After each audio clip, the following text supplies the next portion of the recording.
People ask me a lot of times, so how did you get interested in this topic of emotional intelligence and pastors? Because after all, I'm working as a counselor and a psychologist. So I'm going to tell you the little story about that, which I call the story of the clanging pipes.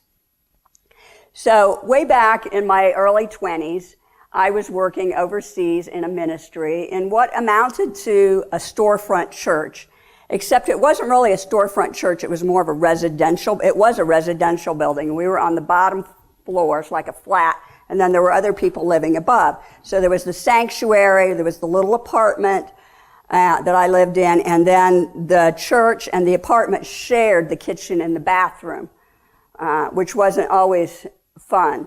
But then, you know, finances being tight, we also rented to another American church that had church on Sundays before ours. And this church was, if you know the type, was really loud. I mean, banging the drums, shouting, really loud. And if you know anything about Germans, Germans like it very quiet, especially on Sundays.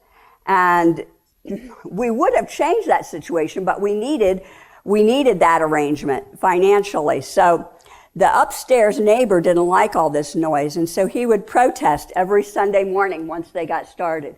And he would bang on the pipes.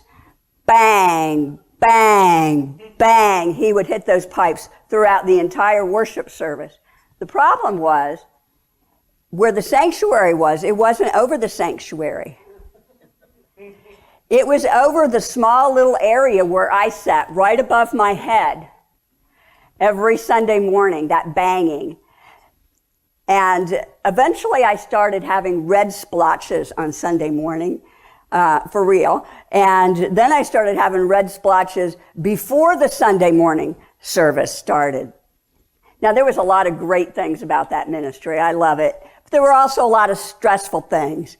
But that story of the clanging pipes is the story that shows kind of where my work got started. Because from that point on, I became a student of the phenomena of burnout.